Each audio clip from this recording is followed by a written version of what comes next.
Артем взял свою маленькую кастрюлю с кашей и вышел из дома. Его дом был в конце деревни, где улицы были узкими, а дома старые, но добротные. В конце его улицы стояли контейнеры с мусором, а вокруг всегда бродили несколько собак. В этот день, как и обычно, Артем направился к ним. Эти собаки стали для него единственными спутниками. В одиночестве с ними он мог поговорить о жизни, не боясь быть непонятым. Он был один, и казалось, что никакие люди больше не могли бы по-настоящему понять его. Собаки сразу подскочили к нему, радуясь возможности поесть. «Без косточек. Сегодня только ложка тушенки да каша», — с улыбкой приговаривал Артем, раздавая еду своим друзьям. «Извините, зарплату опять задерживают». Он говорил это не для собак, а скорее для себя.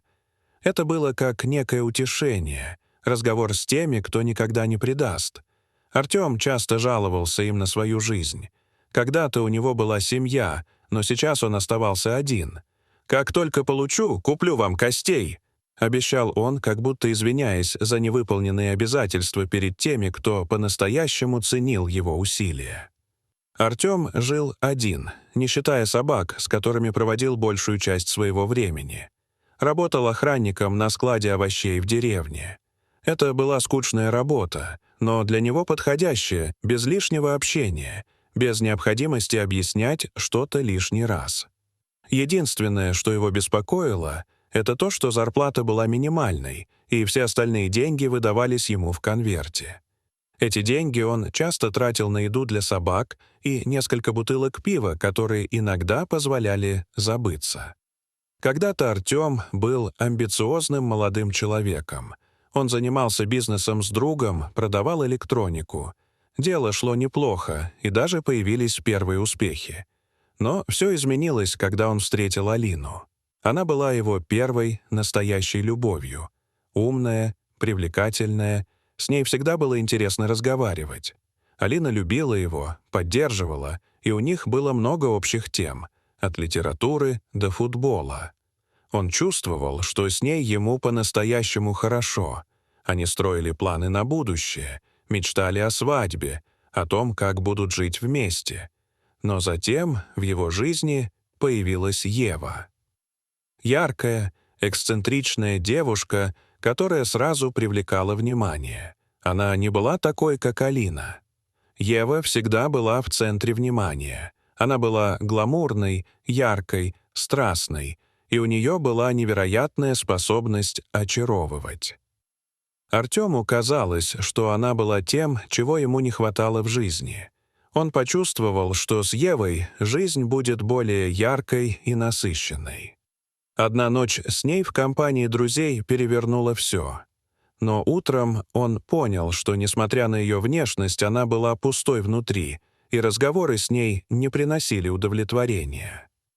Артем вернулся к Алине, решив, что это та любовь, которая заслуживает быть в его жизни. Но через месяц Ева пришла к нему и сообщила, что она беременна.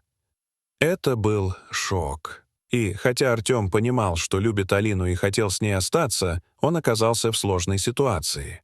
Когда Алина узнала о его измене, она ушла от него. Артем женился на Еве, хотя и не любил ее. Она была красива, но оказалась сложной и капризной женщиной. В реальной жизни она была совсем не такой, какой показалась на первый взгляд. Ее характер оказался гораздо более трудным, чем внешность. Артем почувствовал, что совершил ошибку, но теперь уже ничего не мог изменить. У них родился сын Макс, который должен был стать для них обоих опорой. Ева надеялась, что он вырастет успешным и уедет в Европу, но Артем продолжал пить, и работа инженером его не устраивала. Он мечтал о другом, но уже не знал, как это изменить. С каждым годом его жизнь становилась все более скучной и пустой. Максим был похож на друга Артема, с которым он когда-то делал бизнес, и это сильно его тяготило. Его отношения с Евой только ухудшались. Она постоянно предъявляла претензии, требовала денег, одежды, дорогих вещей. Артем стал замечать, что она проводит больше времени в салонах красоты, чем с сыном. а он с каждым годом все больше замыкался в себе. Однажды, возвращаясь домой раньше с работы, он застал жену с другом. Это был тот самый момент, когда все сомнения исчезли, и Артем понял, что его жизнь в этом браке была ошибкой.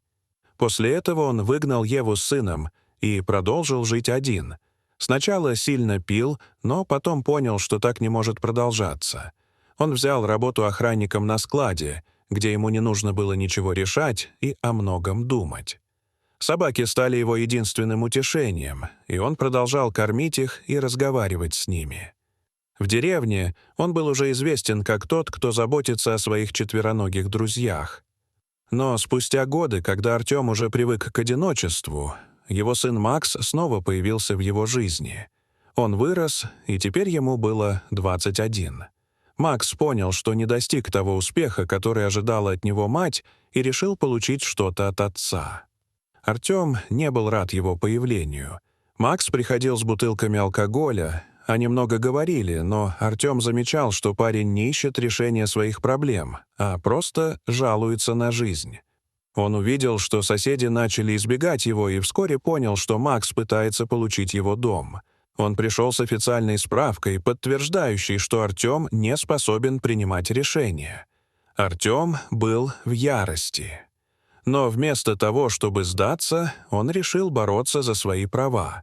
Он стал готовиться к судебному разбирательству и осознавал, что уже дважды попался на удочку этой семьи. Однажды, когда он прилег отдохнуть после разговоров с сыном, Артем почувствовал себя плохо. Наутро его нашли в могиле. Ричард, его сын, убедил всех, что Артем умер, и начал готовить его похороны. Но благодаря собакам, которые начали рыть землю, Артема нашли живым. Когда его вернули к жизни, Алина снова появилась. Она была рядом, ухаживала за ним, и спустя неделю, когда он мог говорить, он попросил прощения за все свои ошибки. Он чувствовал, что жизнь была упущена, но она не держала на него зла.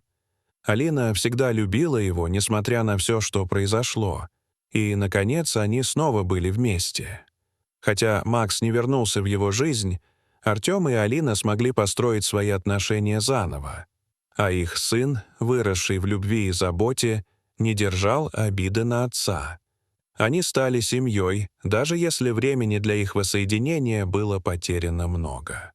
Дорогие зрители, что вы думаете об этой истории? Расскажите, пожалуйста, в комментариях. А если вам понравилось это видео, то ставьте лайк и подписывайтесь на наш канал. До свидания.